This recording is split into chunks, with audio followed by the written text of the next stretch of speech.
Ya llegó, Mariano Ginás está yendo a escanear un código QR para poder tener Wi-Fi. Se olvidó la revista de cine en el auto, pero un rato vamos a estar hablando de revista de cine, del nuevo número. Van a poder ganarse un número de la revista de cine. 1564850388, cuando contemos qué, se van a dar cuenta que vale mucho la pena. Está ingresando Mariano al estudio. Estamos en una distancia... El código QR, hay que escanear el código QR, olvídate. Perfecto. Estoy viendo cómo... Si querés escucharte, tenés ese auricular. Permiso. Para que vos puedas... Estamos en el aire. Sí, como indica aquí el cartel al lado de la señorita operadora. Hola. Claro, eso. Te escucho perfecto. Ah, sí. Sí. Bueno, yo más o menos, pero entonces me saco y ahora sí. No, prefiero. No te escuchabas bien. Exacto. Bueno. Venimos a hablar a propósito. Ahí está. Micaela se llama. Señor Mariano Ginás, director de cine. Diego, el productor. Ya lo conociste. Intentó en vano darte... El código QR. El código QR. Vamos a hablar de revista de cine, el último número. Para quien no esté enterado que es revista de cine, ¿cómo podemos contarle qué es? Bueno, el título es bastante elocuente, claro, ¿verdad? Sí. Es un título que no deja lugar a dudas. No hablan de chacinados. Claro. Allí no se habla de... Bien.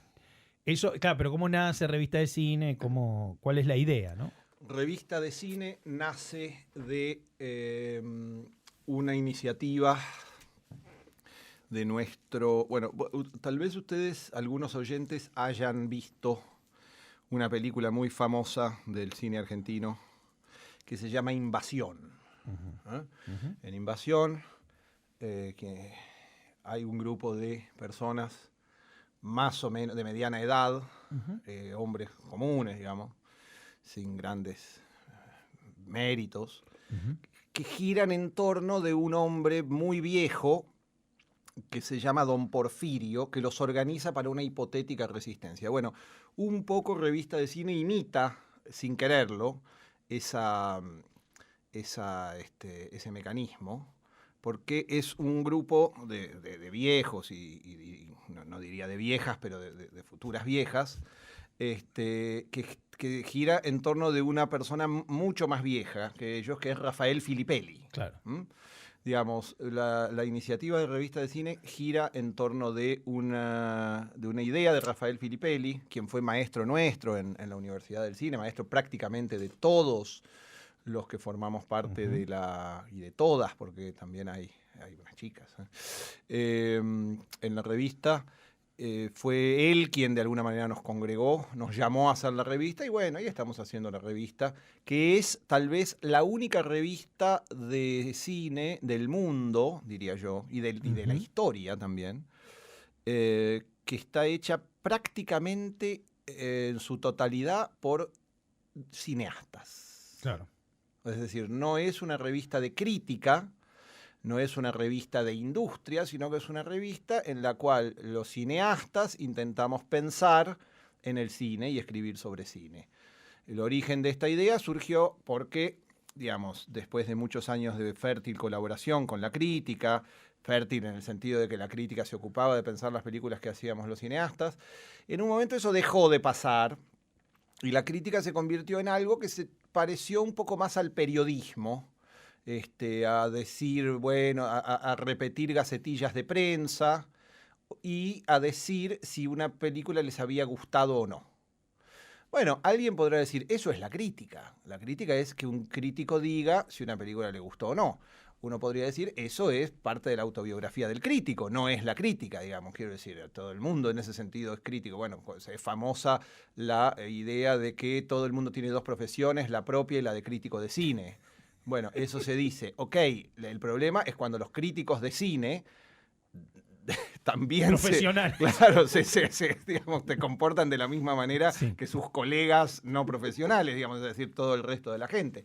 Entonces dicen, bueno, la película falla en unas cosas, nada, tipos que supuestamente les pagan para decir, en algún momento se hace larga, digo, las mismas pelotudeces que dice una tía o que dice, sí, se me hizo un poco lenta. Digo, cuando un crítico de cine en una página o en una revista dice, en un momento se me hizo un poco lenta, palabra más, palabra menos, bueno, alguien tiene que salir a pensar las películas, digamos, más allá de las lentitudes cerebrales de los críticos. O sea que la crítica debería tener un lugar importante en tu concepto. ¿Tiene un lugar importante? No tengo idea, yo no sé si tendría que tenerlo. La tenía. Bueno, la tenía. Había una cosa que se llamaba crítica de cine y que era un complemento de las películas. Es decir, sobre todo cuando había películas que eran cuyo destino no se jugaba en la taquilla, sino que se jugaba, digamos, en un terreno que podríamos llamar del pensamiento.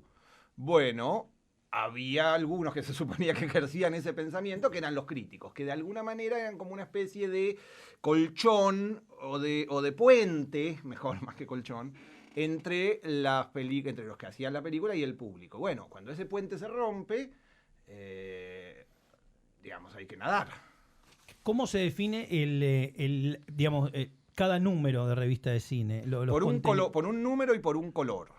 No. Eso estamos de acuerdo. ¿Cómo se define el contenido? ¿Cómo ¿Los ensayos de cada uno? ¿Qué va a encarar cada uno? ¿Eso se charla o...? Hay como dos tendencias, que no es que estén encarnadas por ninguno en general, pero hay veces en las cuales existe como una tendencia de que los números sean más programáticos, es decir, que tengan un tema, que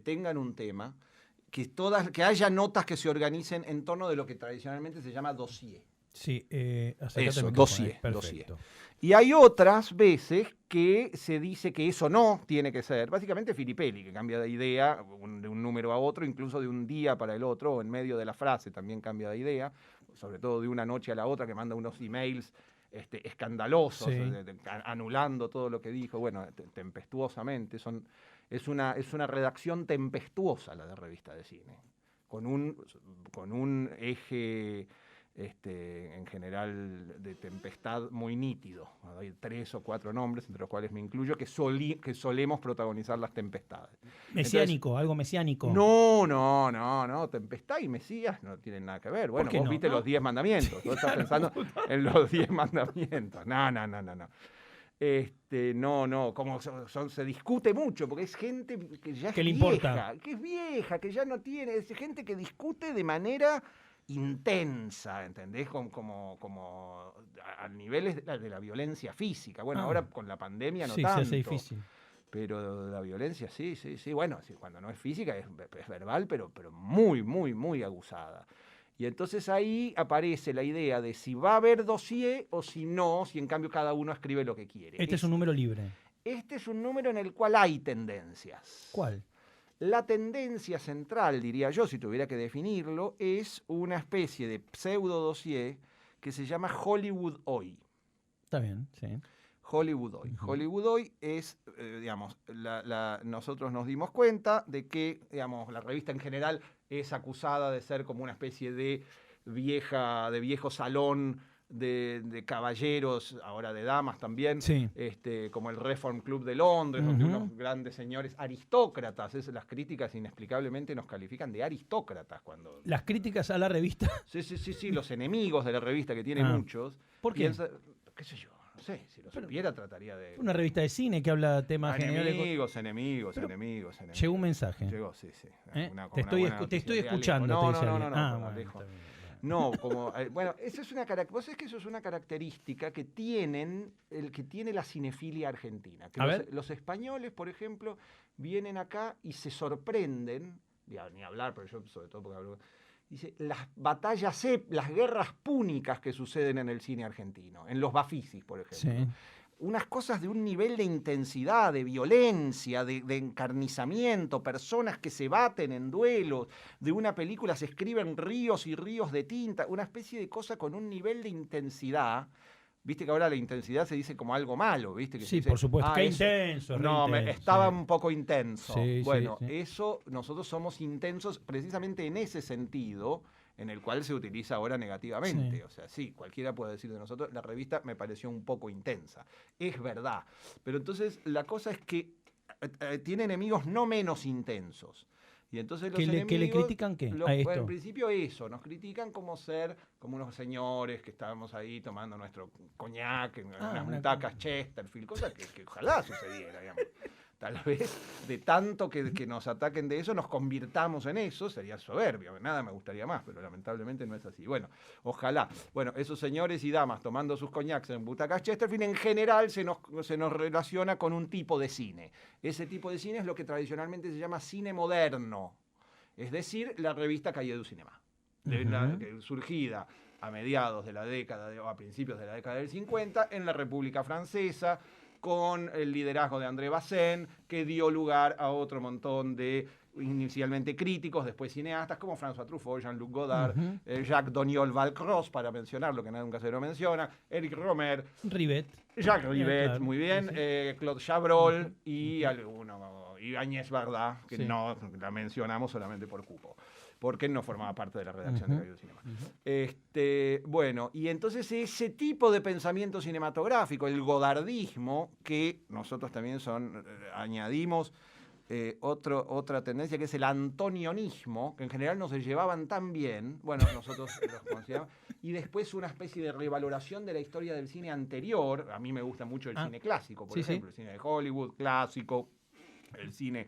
Bueno, películas viejas. Es un tipo de gente que prefiere hablar de las películas viejas y no te saca una nota, digamos, de los modernos, los que están ahora.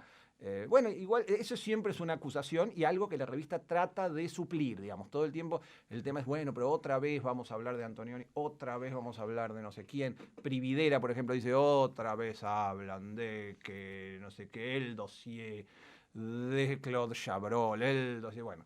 Entonces ahora, un poco para hacerle caso a nuestro público, sobre todo a nuestros detractores, tratamos de hacer un número dedicado a Hollywood hoy. Vos hablas de superhéroes. Yo escribí un artículo sobre los superhéroes. ¿Sí? Para no spoilear... Beatriz Sarlo también escribió un artículo que no es de superhéroes, pero sobre el Guasón. El Joker. Sí. Para no spoilear tu artículo, un poco la idea, la premisa. ¿Querés que te diga la premisa? Por favor, y sí, porque aparte va a haber algún ganador de la revista, entonces para saber con qué se va a encontrar. Bueno, una manera de decirlo es que es un intento de aproximarse al fenómeno de los superhéroes bajo la óptica de Tullio Alperín Donkey, con el estilo de Tullio Alperín Donkey. Es, digamos, Tony Stark meets Tullio Alperín Donkey. Sería algo así. Quien haya leído a Tullio Alperín Donkey, que seguramente no conoce a Tony Stark, y viceversa. Exactamente. Bueno, se va a dar cuenta del intento que intentó hacerse. La idea, bueno, es tratar de acercarse al fenómeno de... Hay que decir una cosa que no se está diciendo, que es muy importante. La revista de cine sale una vez al año.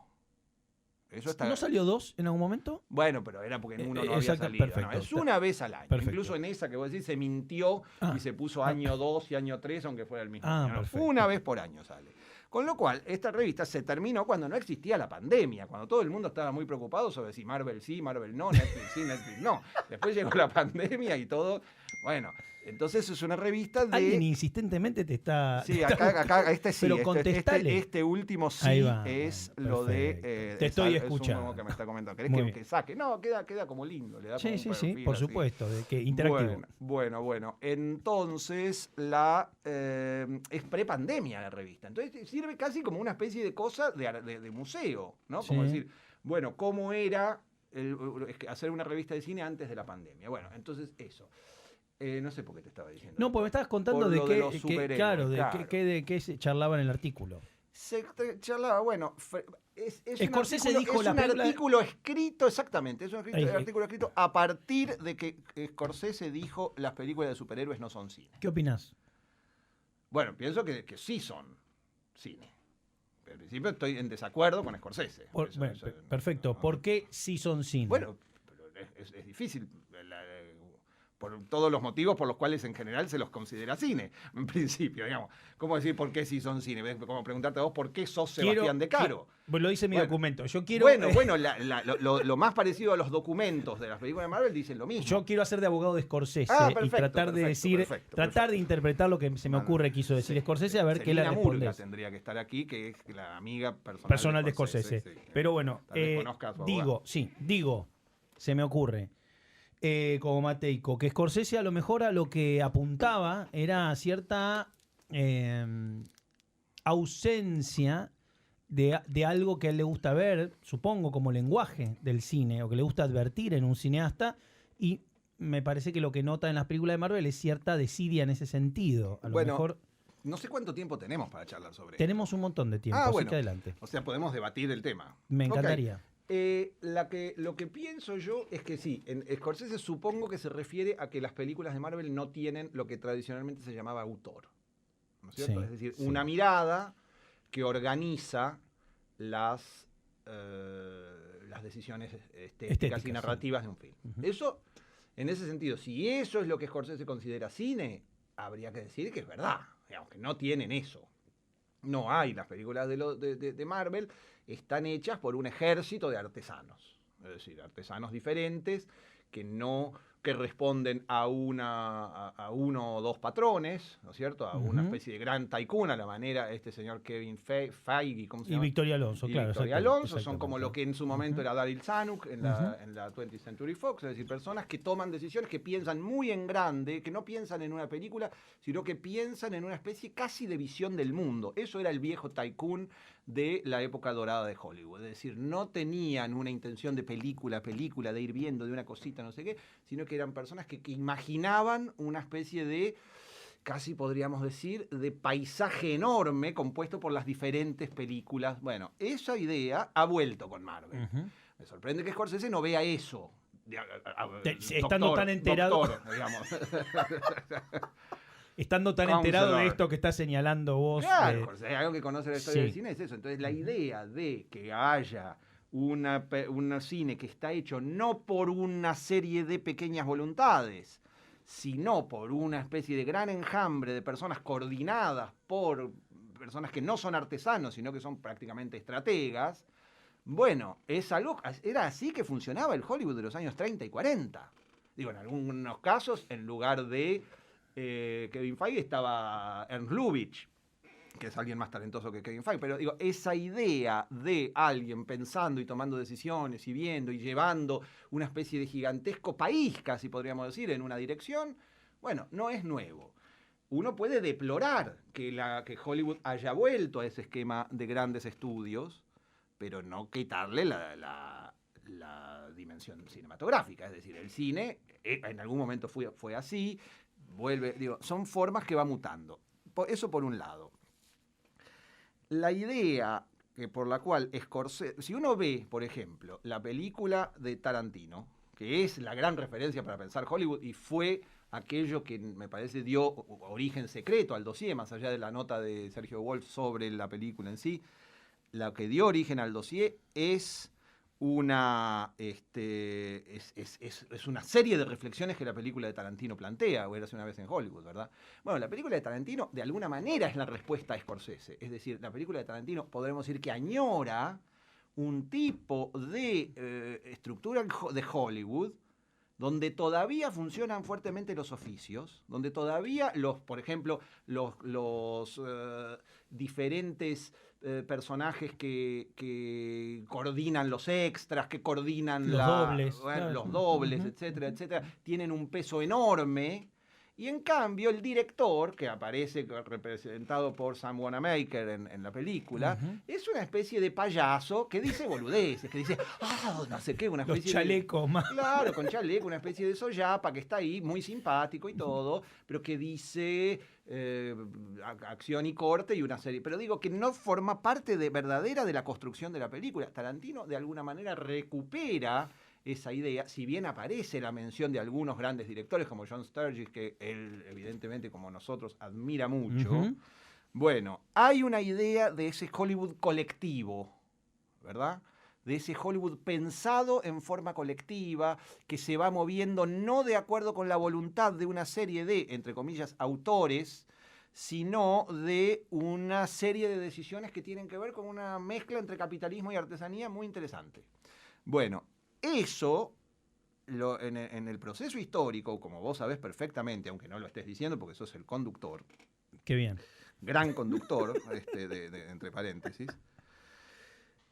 eso fue lo que trataron de desterrar los directores de los 70 Ujú. que se conocieron como los del New Hollywood, ¿verdad? Scorsese, Spielberg, ¿cómo se llama el gordo de barba? Coppola, George Lucas, otros menos rutilantes como Michael Cimino, tal vez el propio Friedkin. Bueno, es decir, la idea de reemplazar el lugar de los productores por los directores.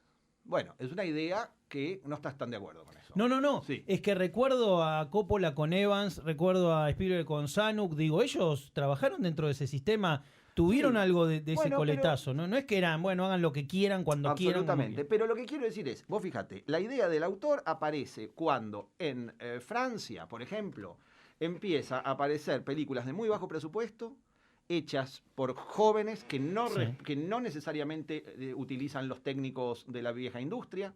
Quiero decir que Raúl Coutard no venía de trabajar con... él era igual de joven que sus... un poquito mayor, pero digo, igual de la misma generación y con la misma experiencia que los directores con los cuales trabajaba. Sí, Almendros, claro, sí, ambos sí. aprendían juntos. Sí. No era como, por ejemplo, sucede aquí, que cuando Torre Nilsson empieza a dirigir, dirige con los técnicos viejos. O como sucede hoy mismo con los jóvenes operaprimistas, en muchos casos. Quiero decir, trabajan con...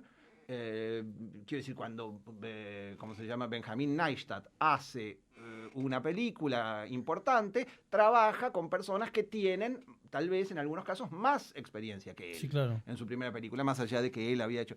Bueno, eso no sucedía en Francia. En Francia aparecía un tipo de idea autoral, pero donde el director tenía realmente más control porque la película era más chica. Es decir, ahí hay una ecuación que siempre tiende a existir. Cuanto más chica es la película, tiene más control las personas que están ahí. Bueno, la idea de los directores del New Hollywood, entre los cuales hay que mencionar a Bogdanovich también, es mantener la idea autoral, es decir, de la persona que inventa, pero manteniendo también el esquema de grandes producciones. Es decir, el director como un general de sus ejércitos, en lugar del productor. Bueno, esa es una idea que durante mucho tiempo gobernó Hollywood.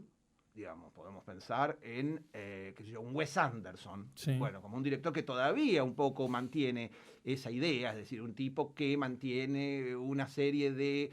Bueno, Marvel rompe con eso. A Marvel no le interesan los directores, no le interesa la idea de quién es el que va, la idea de expresarse, no sé qué. Vuelve a un esquema de gremios, donde las películas son gremios que se coordinan entre sí. Bueno, a vos te puede gustar más o menos, pero no, decir que eso no es cine me parece una demasía. Me parece más bien que hay que analizar cuál es el efecto de eso. ¿Por qué crees que lo dice mi cliente? ¿Por qué crees que lo dice? Bueno, porque digo, ¿qué reacciona? Porque él sabe el peso que tiene eso, digo, aparece y lo dice. ¿Qué sentido? ¿Protegiendo qué? Bueno, su historia, supongo. Quien pierde una revolución o quien ve que su revolución, la revolución que encarnó, tiende a cambiar, uno protesta, uno rezonga, quiero decir, eso me parece bastante... Se le sumó Coppola justamente, digamos. Bastante natural, digamos, lo que ellos intentaron resulta un poco como soplado, con perdón de la palabra, del territorio por la restauración del viejo esquema industrial, que además está llevado a cabo por superhéroes, digamos, no digamos, la idea de que, porque también había una idea que tenía que ver con la moneda de cambio de siempre en Hollywood, y en el cine en general, si querés, que es, o sea, el santo grial del cine, perdón, ahí me voy con tu amigo Fareta, con las referencias místicas. Muy religiosas. El santo grial del cine siempre fue el prestigio, ¿verdad? O sea, la lucha por el prestigio, la idea de conquistar el prestigio. No por el dinero. Bueno, muy bien, para mí no. Bueno, el dinero está no, siempre. Pero para ya. mí ahí está el prestigio. El cine siempre tuvo una especie de complejo de clase, podríamos decir, en el resto de las artes. Es decir, un complejo medio de parvenú. No somos el teatro, una cosa así. No somos el teatro, no somos la literatura, no somos la ópera. Básicamente no somos la ópera. No somos la que es un Kunstwerk, ¿entendés? De Wagner. Somos un entretenimiento. Un circo. Somos, un circo, exactamente. Claro. Somos el hombre de la cabeza de caucho y el mono que se sube arriba del Empire State y con una chica en la mano, digamos, diciendo salvemos la República. Sí. Entonces, eso es el cine. Desde siempre, quiere ser la ópera, que de alguna manera también quiere ser la realeza, si se quiere, digamos, esa especie de democratización progresiva de ciertas formas de prestigio, y de belleza. Bueno, el cine, que es una cosa de sastres venidos de Ucrania, de Polonia, ¿entendés? De vendedores de seguros que se meten. Bueno, todo eso, de alguna manera, tiene una voluntad. Eso prácticamente uno podría pensar la historia del cine como una voluntad de ser menos grasa, en algún sentido, ¿no? Como de ocupar el lugar de la vieja aristocracia. Bueno, eso tiene un montón de aristas. Uno podría decir, bueno, el matrimonio entre Grace Kelly y Reiniero de Mónaco es el mejor momento de esa alianza, pero bueno, termina mal también. Bueno, uno lo puede pensar de esa manera. Los superhéroes, en ese sentido, para Scorsese, son una especie de retroceso, porque claramente, si uno piensa que Scorsese en algún momento filmó la vida del Dalai Lama, ¿entendés? Que hizo, que intentó. Y además Scorsese es otra cosa, pero digo, Scorsese también hay que decir que sus superhéroes fueron los gángsters. Es decir, él tampoco hizo películas a la Visconti. Bueno, hizo La Edad de la Inocencia. Sí. Pero después hizo películas que tienen bastante de juego. Digo, Scorsese podría pensarse como el verdadero padre de Tarantino. Más que John Sturges más allá de que no se reconozcan ni hijo ni padre, ninguno de los dos. Quiero decir, evidentemente Perros de la Calle surge de una visión compulsiva de Buenos Muchachos. A mí nadie me va a cambiar eso, es evidente. No lo dijo nunca Tarantino. Bueno, no, está bien, pero es así. Seguramente sea así porque no lo dijo nunca. Es así. Sí. ¿Entendés? Quiero decir, la cantidad de juegos que traía Buenos Muchachos, la intensidad del juego que traía en relación con las formas del narrador, que era como una especie de surtido, ¿viste? Era como una especie de kiosco de trucos narrativos. O sea, tenía la música, la cosa, el empleo de la música. Tarantino lo saca de ahí. No lo saca ni de las películas italianas del giallo que te gustan a vos. Eso lo saca de Buenos Muchachos. El juego ese. Cuando toda la vida quise ser un gángster, cierra la cosa. From rocks to riches. Ahí nace Tarantino. Que a mí me digan, me refuten todos los faretas que quieran. Tarantino nace en ese momento. No le gusta. En ese momento en el cual se congela la imagen de Ray Liotta en el coso de atrás. Bueno, no en vano, uno podría decir, no en vano filma siempre los planito, autos. El planito del baúl. Sí. Bueno, entonces, eso de ahí surge y entonces el propio Scorsese también tiene como su punto de partida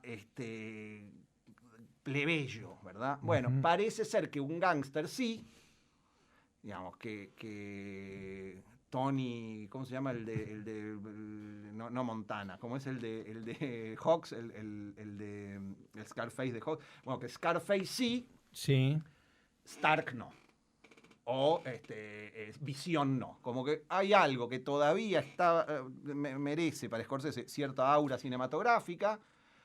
Tony Camote no era. Tony Camote. Perdón, me quedó dando vuelta el reloj de arena. Un Scarface medio sanjuanino, ¿no? Paul Muni, sí. Sí.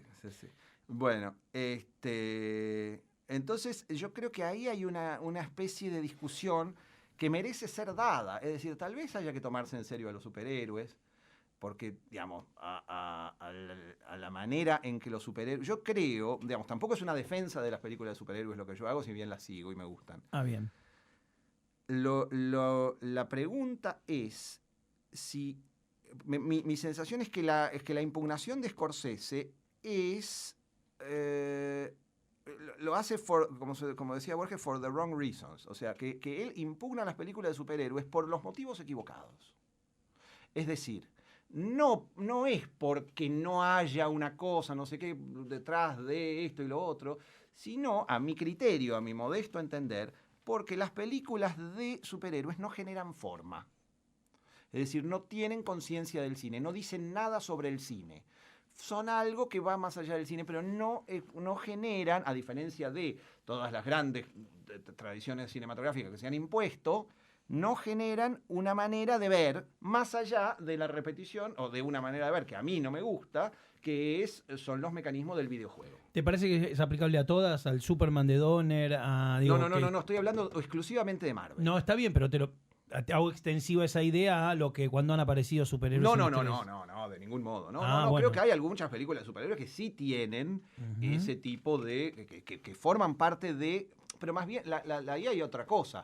Cuando vos ves una película, cuando vos ves Superman de Donner, o la que termina de dirigir Richard Lester, ves una película de los 80, independientemente de que no sea hecha en los 80. Sí, claro. Digo, hay una película que ya preludia un poco la manera en que se filma en esa época. Es una más de una serie de películas, digamos, derivadas de Star Wars.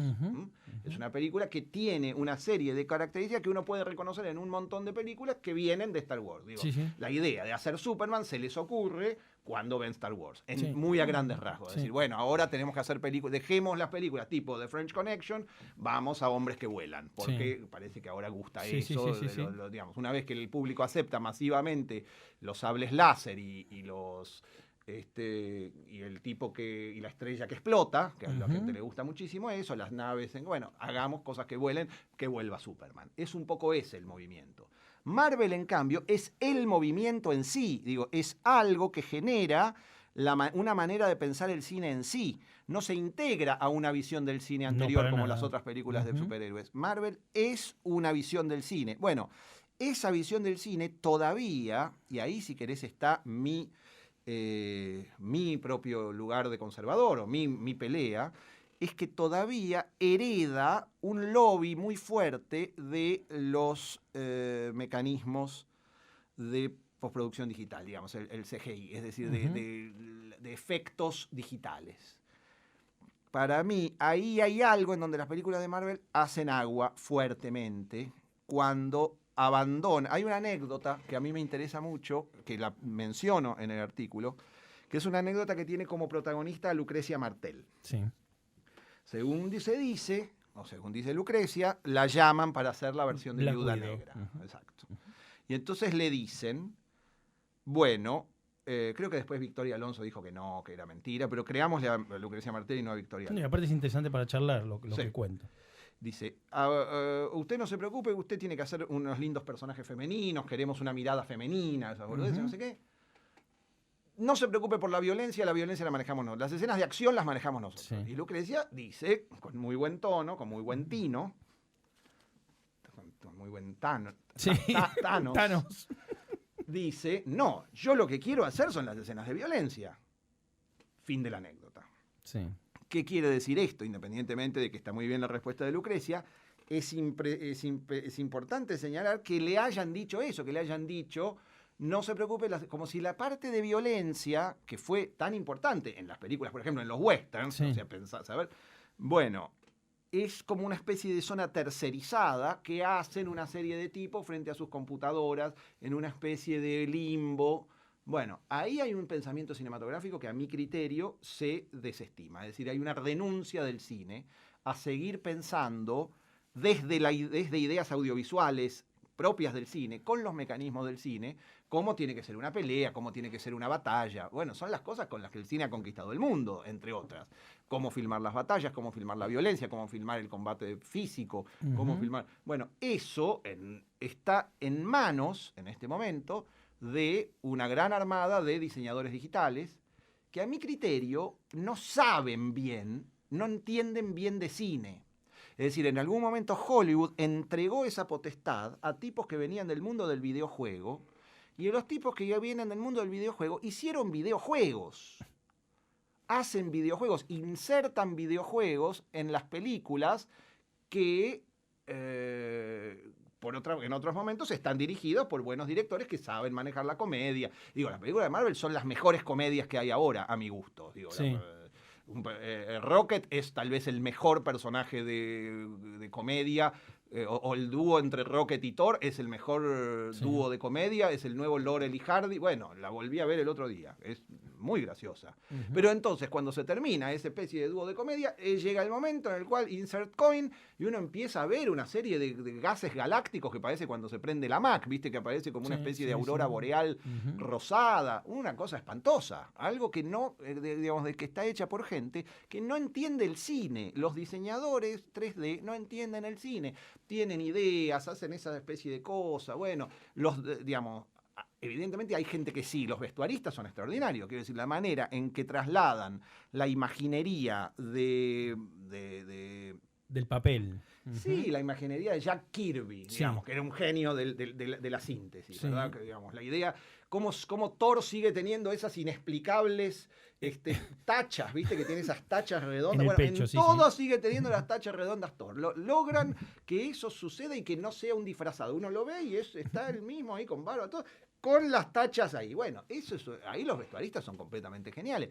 Los que fallan son, lo que hay que erradicar, si me permite una expansión, que en la revista no está, es a todos esos programadores que no saben de cine, o hay que mandarlos a ver cine y que entiendan cómo llevar adelante sus artes computarizadas a algo que tenga que ver con la imagen y con lo real. Puedes tomar un poco de agua. Intensa, sí, podés tomar un poco de agua. Si alguien tiene una pregunta, 1564850388, yo tenía por acá también. 160 el dólar blue. Sí, dice Mariano viendo una televisión. A ver si tengo una pregunta por acá. Yo tengo una, si no. Mariano, ¿puedo leer así las preguntas que manda la gente? Mariano, ¿te gusta Rejman? Dice alguien. Sí, por supuesto. Perfecto, a Mariano le gusta Rejman. Soy un cineasta argentino, todos nos gusta Rejman.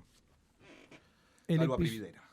Perfecto. Que no es un cineasta argentino, es un cineasta del internacional. Perfecto. La internacional. 1564850388. En algún momento te escuché decir el dron filma mal.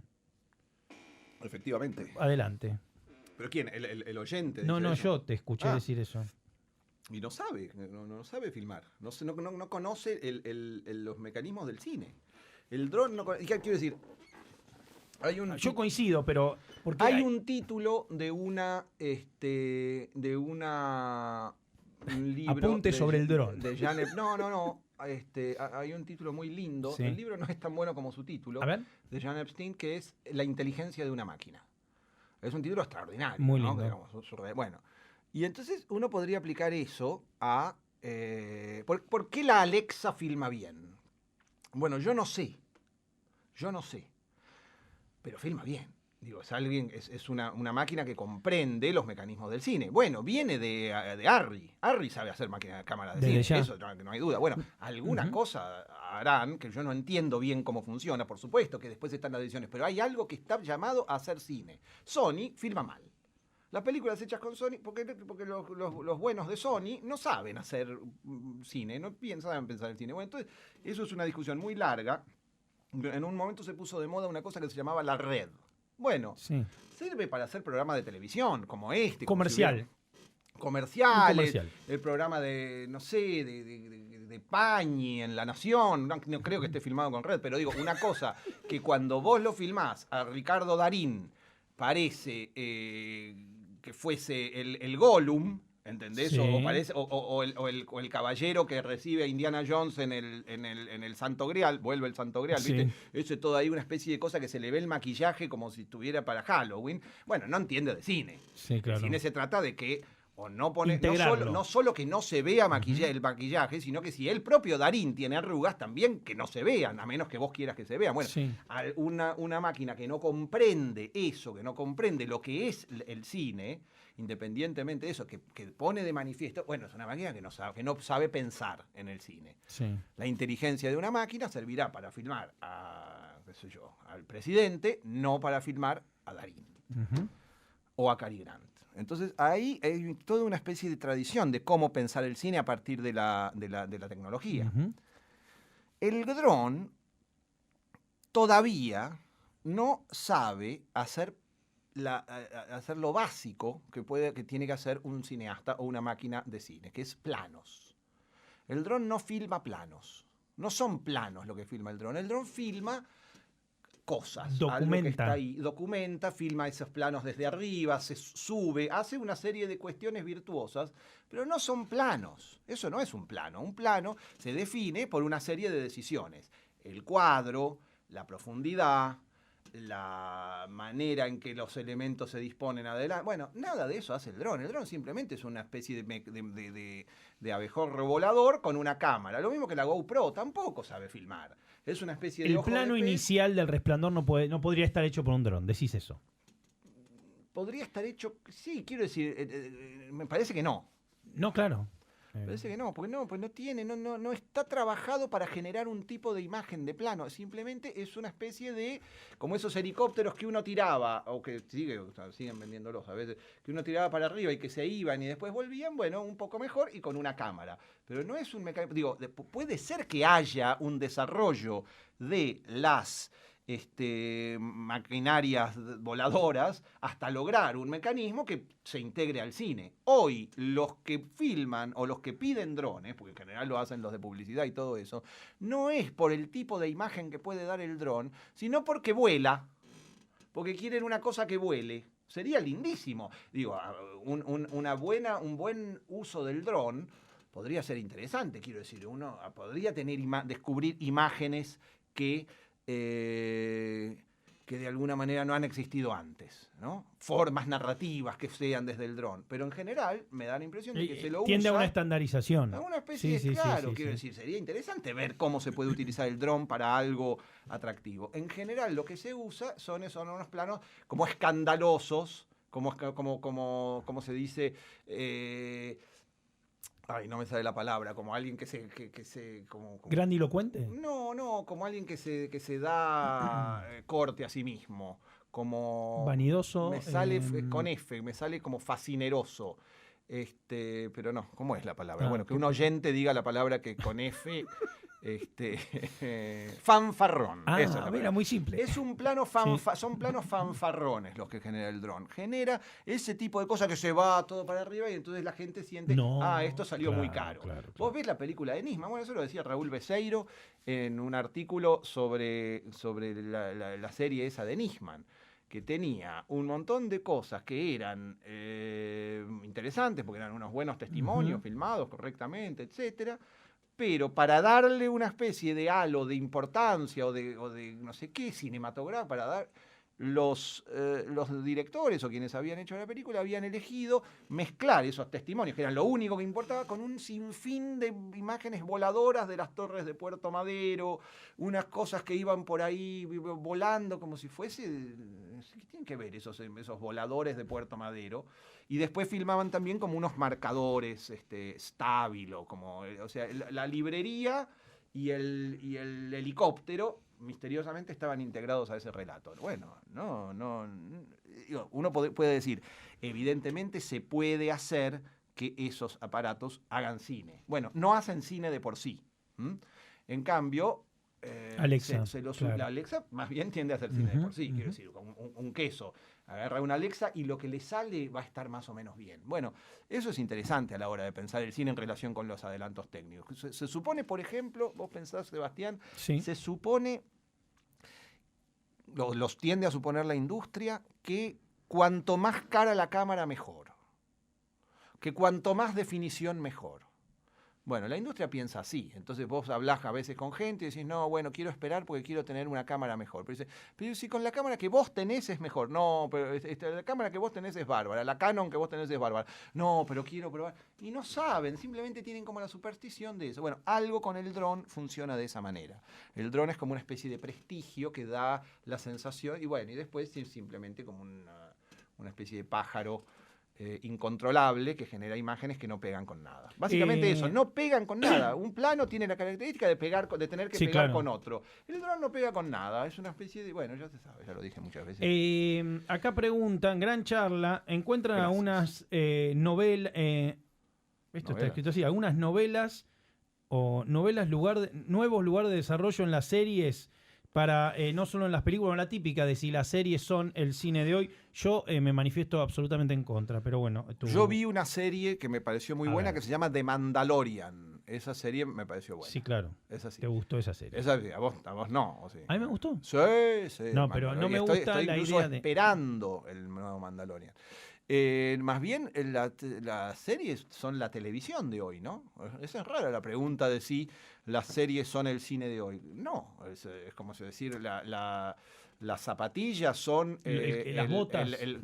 Bueno, eso sería comprensible.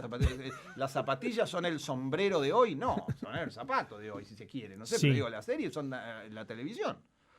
Son la televisión de hoy, ya no se ve por ahí, no sé qué, ya no está Luisa Culioc, ahora la gente ve series, pero no tiene nada que ver con el cine.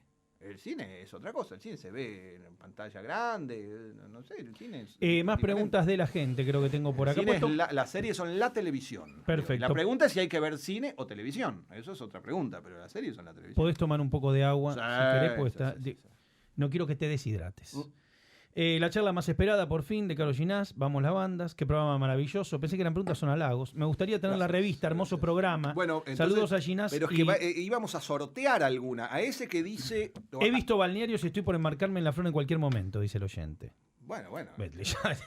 Llegó la hora de que tiene historias extraordinarias en el medio. Sí, también. ya ni la veas. Está Perfecto. toda incluida en el episodio 4 de La Listo. Flor. Sí.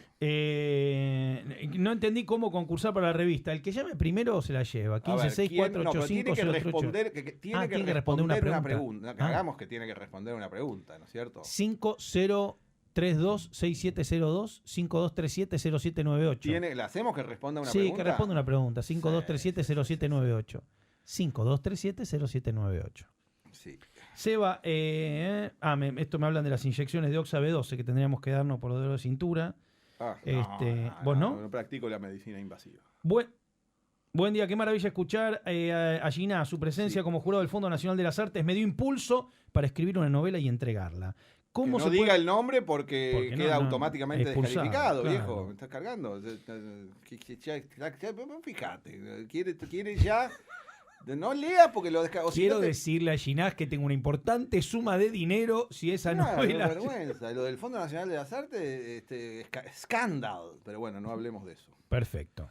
Un gate. Gracias, bueno, no sé qué decir. Excelente la nota. El cine de superhéroes está tan lleno de efectos que uno termina por perder el punto de vista.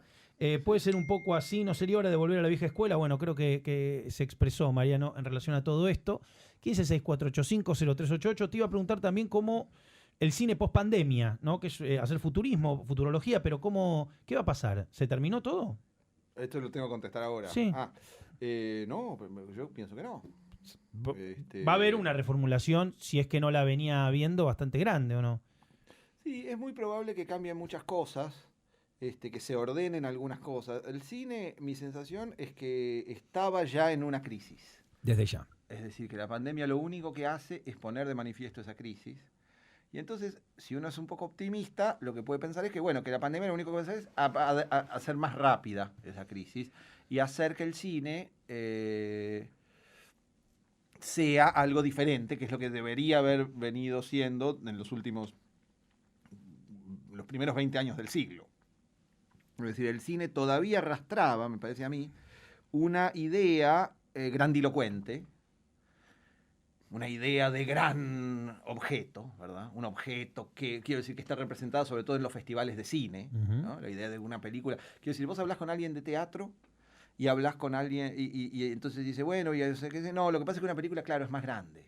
Eso es lo que todo el mundo dice, ¿viste? Es un lugar común. No, bueno, pero para alguna película se necesita mucha guita. No, claro, pero la película... Bueno, esa idea... Un segundo porque hay alguien en línea, ahora seguimos... Ponete el auricular, ahora te vas a tener que poner. Te lo vas a tener que poner... COVID por las orejas. Está todo limpio Hola. acá. Sí. Hola, ¿qué no tal? oigo bien, a ver.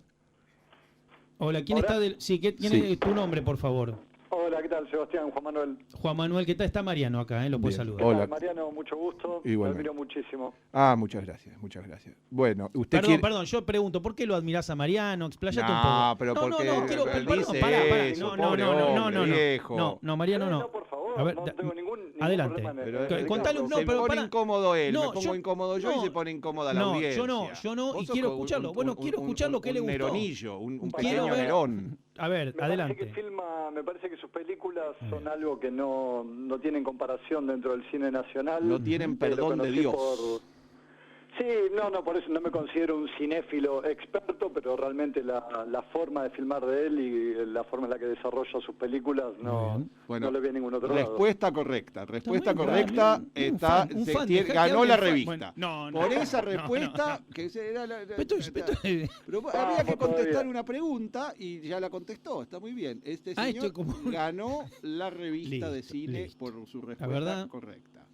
Bueno, tenés la revista de cine. Gracias a los dos. Eso. Hay que ver cómo hacemos para que la vea, para dársela. Se la tengo que complicado llevar. eso, sí, bueno, eso no, la vamos a dejar acá No, la vamos a dejar acá en el Obrador para poder pasar a buscarla. Sí, pero ¿de dónde vive usted? Porque si no... Yo soy, de la zona de Avellaneda, pero muchas veces tengo que ir a trabajar a Capital, así que ya coordinaremos a ver cómo puedo hacer. Juan Manuel, te tenés que quedar en línea, te va a decir el productor. ¿Querés preguntarle algo a Mariano, aprovechar que lo tenés acá, un cineasta, charlar con él? Una pregunta muy breve, que la había mandado por mensaje. Sí. De entrada, el episodio 5 de La Flor, ¿siempre estuvo planteado de que no estuvieran las actrices? Buena pregunta. Había dudas. Sí que no estuvieran en un lugar importante, pero... Claro. Pero yo en algún momento pensé, bueno, que estén, después no, qué sé yo. Nunca se filmaron su presencia. Claro. Escúchame, pero no, porque ahora esto es sobre revista de cine, entonces si no, los muchachos de la revista de cine se van a enojar. No, pero ¿cómo? No puede preguntar cualquier cosa. No, solo esto es revista de cine, yo soy embajador de la revista de cine. Bueno, está bien. Querido Juan Manuel, muchas gracias por muchas gracias. Un abrazo gigante. Dale, gracias. Mira que hay algo importante que decir que no dijimos todavía, que es que mañana... El día de mañana a las 18 horas... Mañana, 18 horas. 18 horas es la presentación de la revista de cine. De modo remoto. Bueno, sí, claro. Bueno. No, nos llevan presos a todos. Ya, bueno, vienen las fuerzas de seguridad y nos meten la multa. De modo extremadamente remoto, y entonces a las 18 horas digamos, la persona que me está escribiendo... que me dé información, porque yo sé que es mañana a las 6, pero la verdad es que no sé cómo se accede a la presentación. Eso no lo sé. Así que si ¿Quién te está escribiendo? Nada, un colaborador, pero que me diga cómo acceder, porque eso yo no lo sé. Pero sí, mañana es la presentación. Lo bueno, en la presentación van a hablar... Beatriz Sarlo y Fernando Ganso. Te digo cómo acceder. Vos sabés. Bien. Presentación, revista de cine, 10 del 10, 18 horas. Es un vivo a través de el Instagram de Apache Club Cine. Sí. También en el canal de YouTube Apache Club participan Fernando Ganso, Beatriz Sarlo, David Oviña, Rafael Filipe. Exactamente. Esa es la información. Aprovechando que tenemos la posibilidad internacional, traemos tal vez a uno de los más grandes críticos de cine del mundo, que es Fernando Ganso, que es ahora el que no es el director, pero digamos, el vicedirector de Cahiers du Cinéma. Y está Beatriz Sarlo, bueno, no necesita presentación, y acá alguien me dicen lo siguiente. En el canal de Instagram y YouTube de Apache Club, eso lo acabas de decir vos, que sigan @revista de cine y el blog. También. Eso, bueno, me dicen ellos. @revista de cine y al blog. @revista de cine, que no sé qué es eso, es un Twitter. Debe ser una cuenta de Twitter y una cuenta, creo que de Instagram también. Bien, Instagram. Acá ambas cosas. Búsquenlo por y el blog, claro, hay un blog que es la posta, si uno quiere leer el pensamiento sobre cine en el 2020, es el blog de Revista de Cine, que digamos las cosas como son, con todo el cariño que uno tiene por los otros blogueros, o los otros que tienen páginas o sitios. Desde su fundación, el blog de la Revista de Cine un poco ha desbancado a los otros. O sea, la gran discusión de cine en todo el 2020 estuvo en el blog de la Revista de Cine. Con todo el respeto por los que estaban antes, que también han hecho su camino.